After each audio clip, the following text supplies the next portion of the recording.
ये प्रचारक की साधना होती है, उसका साध्य भी होता है।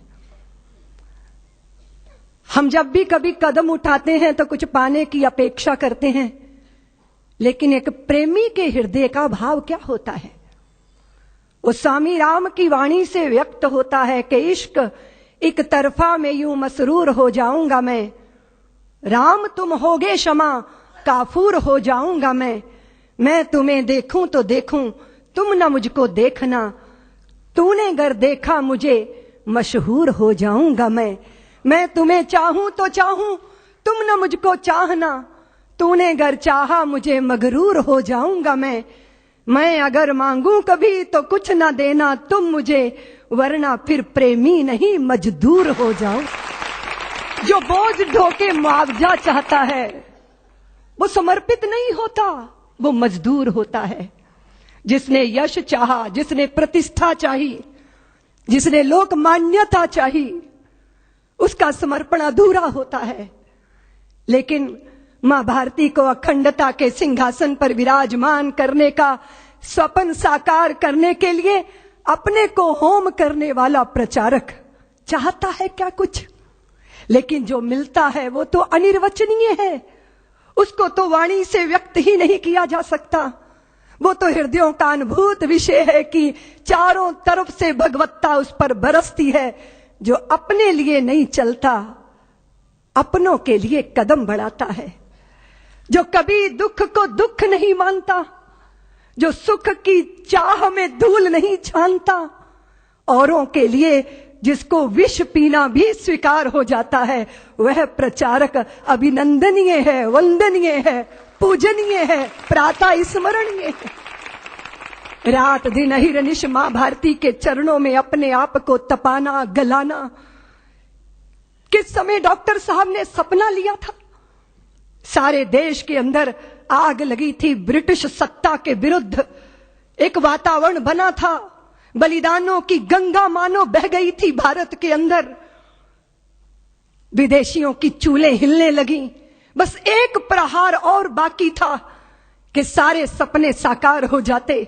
लेकिन उसी समय विधर्मी ने, उसी समय देश के शत्रु ने देश के अंदर सांप्रदायिकता का विष बोया, वैमनस्यता के भावों को पैदा किया, छुआछूत की प्रबल भावनाएं देश के अंदर जागी, और वह सारी शक्तियां जो संगठित होकर गुलामी की जंजीरों को तोड़ने के लिए अवद्ध दिखाई देती थी, वो बिखरना प्रारंभ हो गई।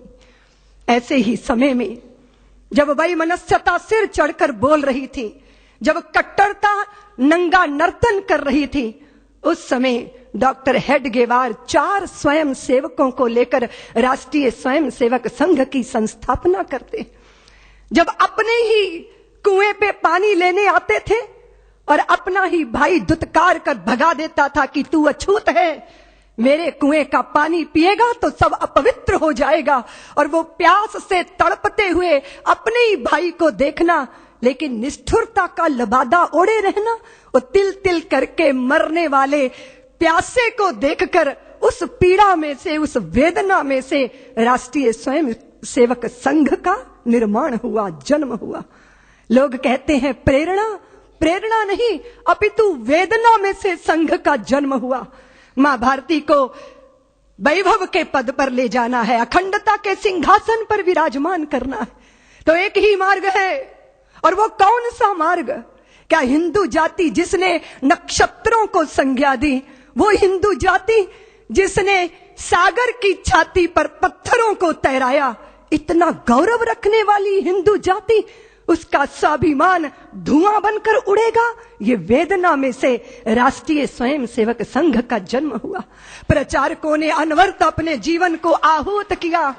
एक प्रश्न पैदा हुआ कि जिस हिंदू ने नभ में जाकर नक्षत्रों को दी है संज्ञा, जिसने हिमगिर का वक्ष चीर भू को दी है पावन गंगा, जिसने सागर की छाती पर पाषाणों को तैराया है, हर वर्तमान की पीड़ा को हर जिसने इतिहास बनाया है, जिसके आर्यों ने घोष किया कृणवंतो विश्वमार्यम का, जिसका गौरव कम कर न सकी रावण की स्वर्णमयी लंका, जिसके यज्ञों का एक हव्य 100 पुत्रों का जनक रहा, जिसके आंगन में भयाक्रांत धनपति बरसाता का कनक रहा, जिसके पावन बलिष्ठ तन की रचना, तन दे दधीची ने की। राघव ने बन बन भटक भटक जिस तन में प्राण प्रतिष्ठा की। जौहर कुंडों में कूद कूद सतियों ने जिसे दिया सत्व, गुरुओं गुरुपुत्रों ने जिसमें चिरबलिदानी भर दिया तत्व। वो शाश्वत हिंदू जीवन क्या स्मरणीय मात्र रह जाएगा? इसकी पावन गंगा का जल क्या नालों में बह जाएगा? इसके गंगाधर शिव शंकर क्या ले समाधि सो जाएंगे? इसके पुष्कर इसके प्रयाग क्या गर्त मात्र हो जाएंगे? यदि तुम ऐसा नहीं चाहते तो फिर तुमको जगना होगा, हिंदू राष्ट्र का बिगुल बजाकर दानव दल को दलना होगा। इस वेदना में से, इस पीड़ा में से, मां भारती के लुटते स्वाभिमान और बिखरती अस्मिता की वेदना में से राष्ट्रीय स्वयंसेवक संघ का प्रादुर्भाव हुआ। फिर एक एक दीपक जले, तिल तिल करके अपने आप को मां भारती के चरणों में आहूत करते रहे।